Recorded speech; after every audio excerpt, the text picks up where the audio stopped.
Hello and welcome to Mercy Volunteer Corps' Q&A about community life.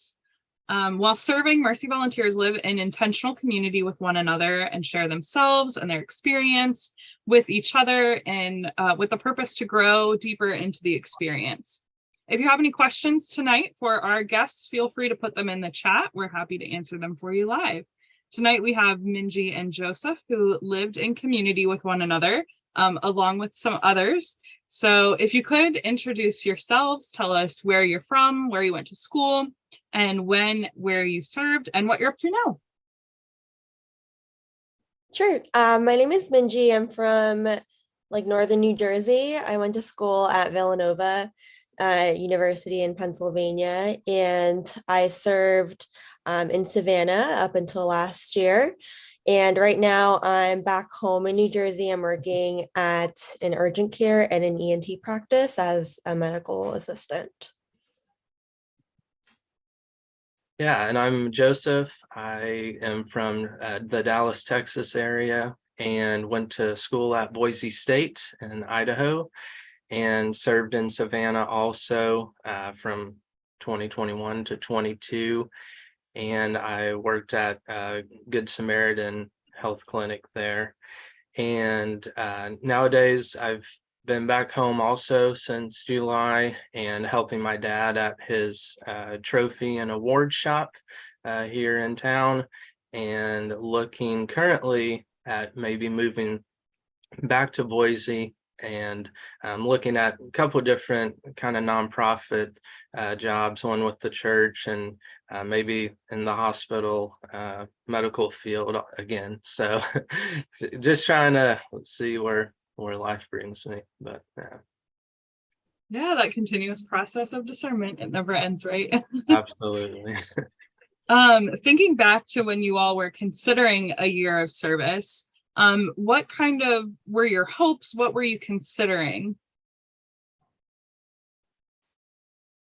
Yeah, I mean, I knew I wanted to take a year of meaningful work to me and kind of something hands-on, and I was just having fears of being stuck in an office cubicle and just staring at a computer screen all day.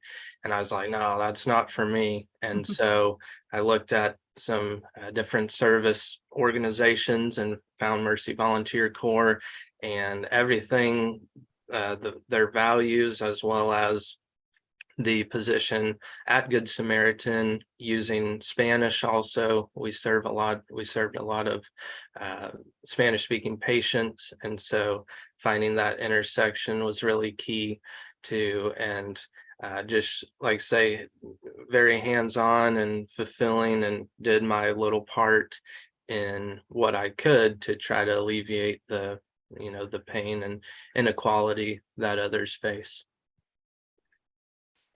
For me, my hope, I think, into going into a year service, I knew that I wanted to spend a year doing service after I graduated.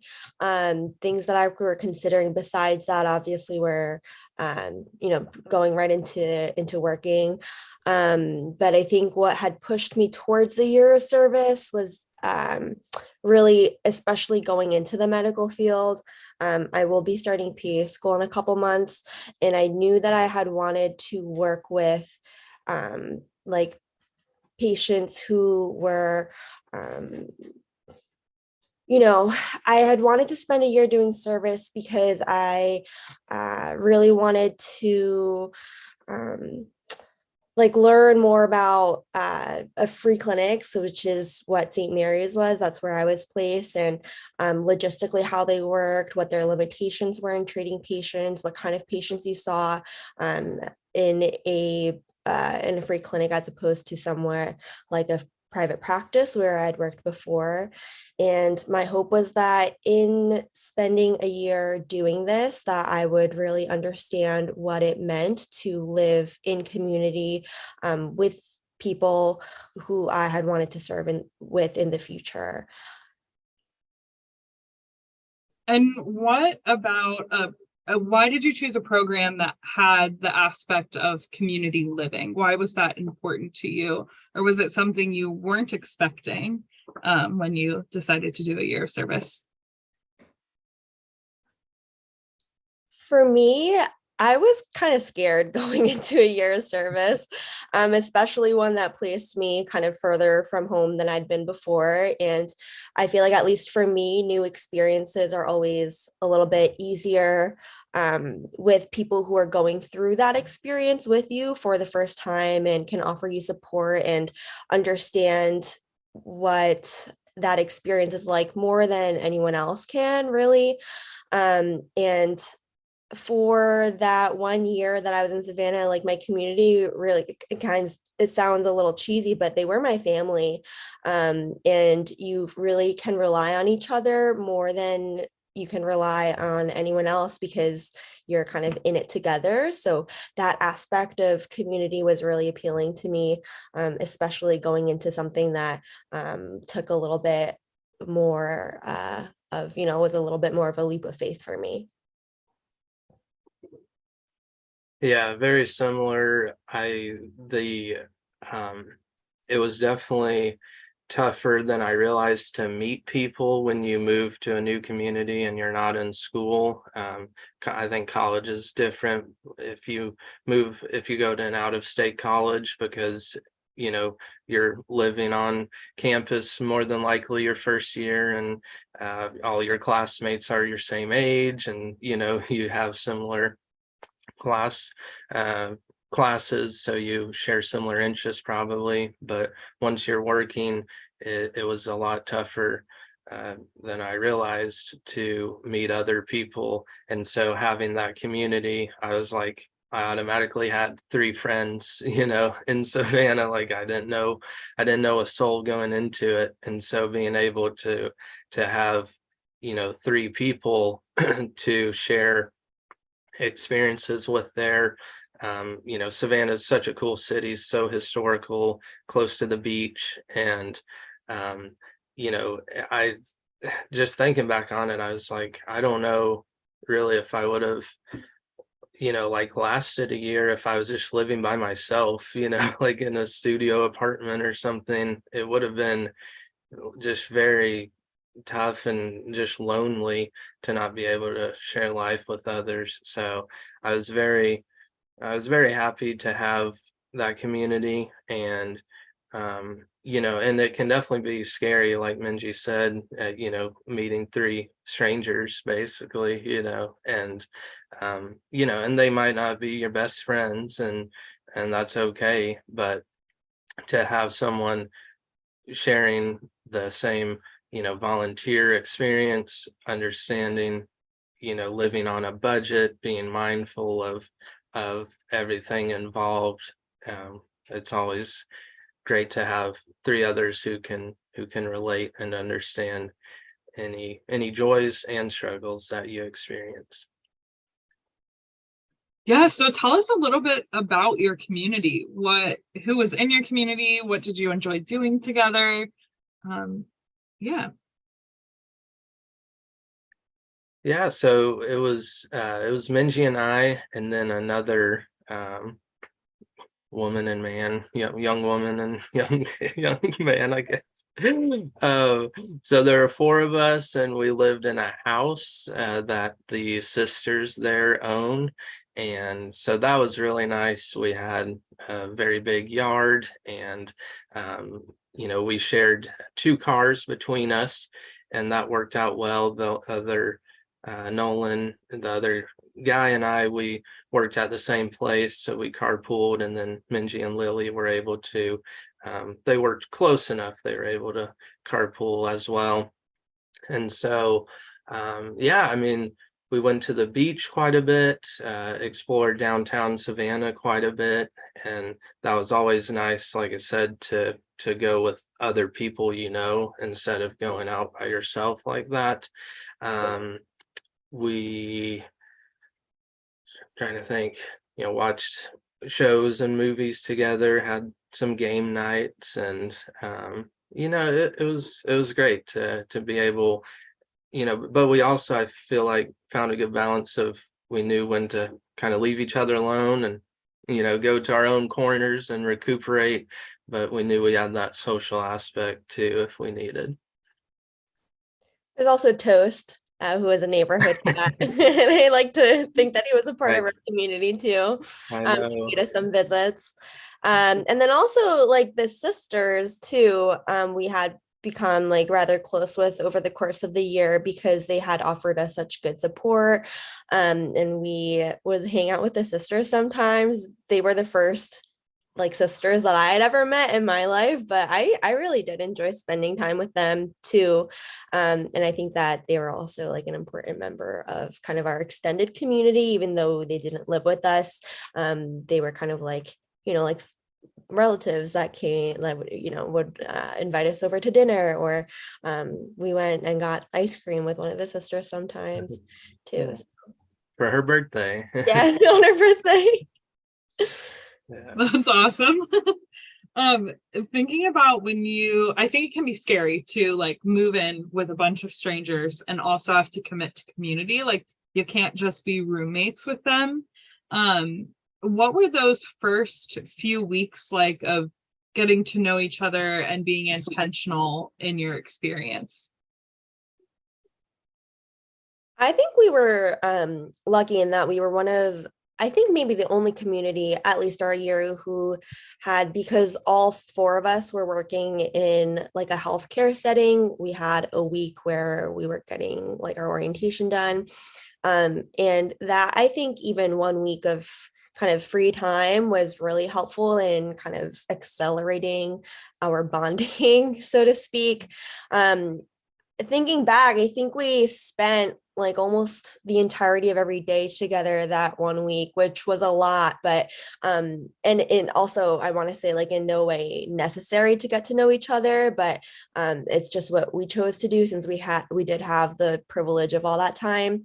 And I think we had spent that 1 week just kind of getting to know each other and also the town, since it was all of our first times there. And that 1 week, I think, was really helpful in kind of getting to know each other's personalities a little bit better. We did, meet for the first time at orientation, where we did have, a good amount of time to spend with each other. But this is the first time where the four of us were alone in a house. And so the first, I think, week was a good, it was a good, I think, like learning curve to see, what each other's like living styles were like. Um, yeah, I don't know what you remember of that week, Joseph, but if you want to. Yeah, no, I think you hit on the main things. It's definitely different from an orientation group work or something versus actually living in under the same roof, as the others. So, and yeah, you're totally right. I mean, we did have like probably 10 days total, maybe close to 14, 2 weeks, between our move in and when we actually started working, and just the way the orientation schedule fell for the hospital system. So that was really key to, and it was, for me at least, it was kind of the limit of the free time though, because I was in a very bad routine of sleeping till like noon and, staying up super late. And I'm like, oh my goodness, I'm losing my purpose here. So, but certainly pros and cons of that. But one of the biggest pros, as Minji mentioned, coming out of it was just getting to know each other's likes and dislikes, and what interests you and what doesn't interest you, and what are you passionate about, what are you apathetic towards. So yeah, so that was definitely nice, and not necessary, like she said. I mean, even if you move in and start work Monday, that's totally fine. But I think it's important, even if you are working right away, to still take that intentional time, if during the evenings, if you have to just kind of get to know each other better, and be like, we're going to be spending a year together, let's get to know and to know each other and how to best get along with one another during this year. So once you got into the experience, you got to know each other. How did you challenge and support each other to grow in the service experience, whether that's related to your service itself or the other commitments of a simple lifestyle and growing spiritually? It's a good question. I think in terms of like growing together spiritually, um, I know for kind of like MVC wide, an important aspect of community life is the spirituality nights, which is like an intentional time to set apart in your week and kind of, you know, grow spiritually together. I feel that personally, like our community grew the most spiritually in almost not spontaneously, but in the unplanned times. Something that comes to mind for me is like we did most of our dinners together. We cooked together, like, and ate together and then cleaned up together. And I think that was the one time, even after we were all really tired from our service sites during the day, I think we came home and kind of recharged. And then dinner time is something that stands out to me as a time where we would come together a lot of the time and talk about our days, even if it was brief, talking about, you know, something really like awesome that happened at work or something really, you know, sad, or just expressing, you know, just talking through all of that with people that are also going through similar things. I think for me, that was when I felt like the most spiritual growth as a group. Um, yeah. Yeah, I agree. I think the retreats were very helpful too. We had a total of 3, I believe, and those were helpful, intentional times to grow with one another, and especially because our fall retreat was just ourselves, and so that was pretty cool at the Sisters Beach House. So, big bonus in Savannah. And I think too, I was thinking of the living simply. I remember we we kept compost and went out of our way to take that to the farmers market when our bin got heavy or full and heavy, you know.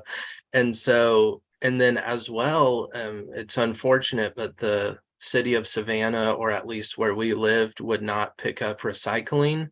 And so we would have to kind of do that our own and save and separate and then take it to a local kind of recycle slash trash place. And so, you know, those two things were something we didn't necessarily have to do by any means. You know, we could have just thrown it all in the same place and just put the garbage out once a week.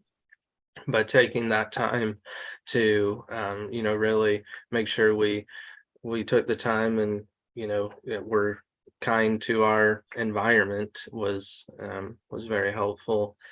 And yeah, you know, just the dinners, like you say, I think that's a great, you know, cooking together and sharing that time. And a lot can be said about sharing a meal with someone, and it really went a long way in our experience. What was life-giving about a community living experience, or what gifts came out of the experience?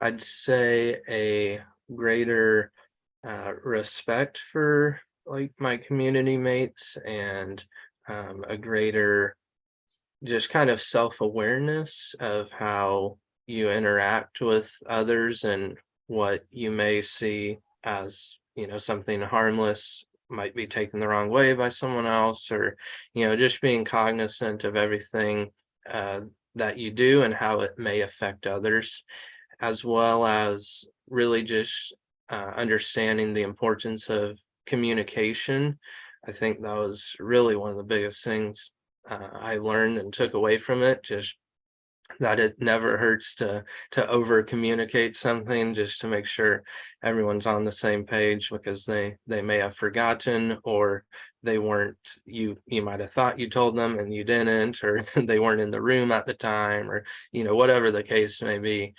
Just making sure. And I think that's one of the biggest keys to success in community living is communication. It might sound cliche, but making sure you express yourself, and um, make sure you let everyone know what's all going on. Yeah, I was going to just echo what Joseph said. I think for our community, communication was a really big theme throughout the year.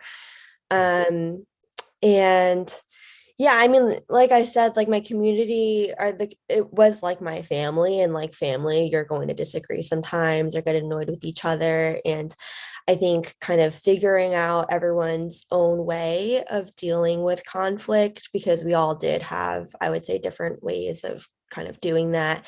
And, how to navigate those different styles of conflict resolution, I think was in and of itself like a huge part of our community's growth. I think because it's very easy to have like fun with each other and a great time with each other. It's a little bit harder when there's an issue that arises or multiple issues that arise. And I think a lot of the growth in community comes through those harder moments. Um, so I like, for example, I think like one of our community members like would prefer to like write notes to each other when they had something like kind of difficult to bring up.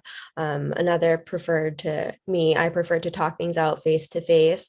So just kind of navigating all those different things and finding middle ground, I think was something that I took away as a really important, I guess, like, an important skill from community.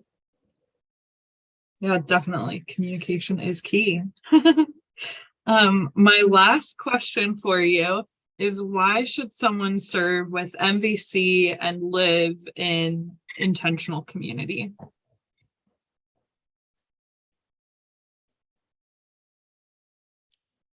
I really loved my experience with MVC, and I'm really just not just saying that. I think it's such a unique experience that it's kind of hard to like explain in words, and I don't know if I'm doing it justice, but I think to spend a whole year living in intentional community, definitely building relationships with your community members, but also building relationships with your like work community, with the people that you're working with, the people that you're serving. I think it's such a unique experience to be kind of removed from your your daily life, your like normal life, and to be placed into a different community that you're going to be spending all this time developing relationships with, all this time getting to know, and how can I serve you, how can you serve me. I think it's such a unique experience that I think like now, having ended my year of service and working and kind of comparing the two, I'm glad that I really spent that year doing service first, because it did inform like the way that I work now, and like in a year where I'm not doing intentional service, but it has, not to sound cliche, but changed me and changed the way that I like see my work relationships now. Like when I meet new people, all of that has, I think, shaped my perspective in a way, especially, since it's the same field, different, different setting, but I really think that it does like feed your soul. I think it is such an important, for me at least, it was an important year of growth for me. I'm so glad I did it, and I would definitely do it again. Yeah, I right there with you, Minji. I really enjoyed my time.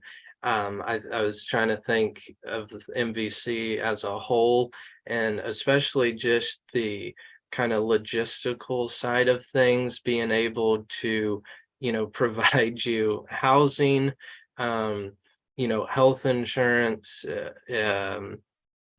like all we had to worry about was gas and groceries. That was our main expenses, and that enabled us to kind of put to the side all the other worries and other bills that may pop up during throughout life if you're not um, doing MVC. And so we were able to push those away and really focus on our intentional community with one another, as well as the patients we served at the clinic, as well as the coworkers, as well as other people we met, and so that's what I really enjoyed about MVC, was having that opportunity to have all the kind of basic needs met for us, so that we were able to kind of go forth and minister to those who were not that fortunate to have their basic needs met. And as far as the community aspects, kind of like I mentioned, it's really taught me, well, I feel like I'm a better like roommate with my parents now. I feel like I'm definitely helping out more at the house and stuff than I would during like college summers. And so I think that's definitely been a grace, and just has given me the confidence um, to not be afraid to meet new people and strangers, and know how to interact with them and get to know them on a personal level. So yeah, MVC was a great time, and really has given me some great experience. And I've actually been interviewing, I've done several interviews over the last month or two, and I pretty much bring up a story or something at the clinic every time. So it's not just it's also a good resume addition, but it's not just that, it's so much more. Yeah. And I also really quickly want to add too, I think, especially for students who have just graduated or are going to graduate, but aren't exactly sure what you want to do, immediately after graduation, I think MVC gives you one of like the biggest blessings for me was that, because like Joseph mentioned, they take care of all these logistic things for you. Really, your only job is to show up at your service site and spend the whole day kind of doing what you enjoy, and then all the other things besides that, it's kind of all taking care of you. So for me, it gave me a lot of time, more than I've ever had before, for reflection, and kind of it's a whole like year-long process of discernment. And then of course it doesn't stop after that either. But I think for me, I switched kind of, not switched, but I shifted kind of career paths when I was like doing my year of service. And I think a lot of that was shaped by the experiences that I had at my service site. And it gives you a lot more time now that you don't have to worry about, school or like tests, studying, all these other things that would normally be on your mind. I did find a lot of kind of quietness in that year, and a lot more freedom, I think, to really reflect on my own personal life and what I wanted to do with it. And it's not just for, I know we had volunteers like from all walks of life and like at all ages. But I think for me, like personally, it came at a good time. It was, I think, no better time to do it than like right after college. So I'm really grateful for that time of, I guess, like discernment that helped me figure out what I wanted to do. Yeah, I wholeheartedly agree. My mom recently asked me if I wished I had looked for a job right after college and stuff. And I was like, no, I don't regret it at all or feel like I wasted my time. It gave me so many invaluable insights into myself, like, spiritually, emotionally, professionally. So, and yeah, and like I can draw on the experiences and interviews, and now I know roughly my future career path, something with nonprofit, service oriented, face-to-face, hands-on interaction with people. And I don't know if I would have had that clarity. I doubt I would have without the MVC year. Yeah. Thank you both so much for sharing your stories. I love hearing them. And thanks to all who were able to watch tonight. We are currently accepting applications on a rolling basis for service beginning in August. All of that can be done through our website at mercyvolunteers.org. If you have any questions or would like to talk with a former volunteer, Minji and Joseph are happy to do that, as well as others that might have worked in a different area or served in a different city that you're interested in. Just let us know at recruitment@mercyvolunteers.org. Thanks again and have a great night. Thank you. Thanks. Bye.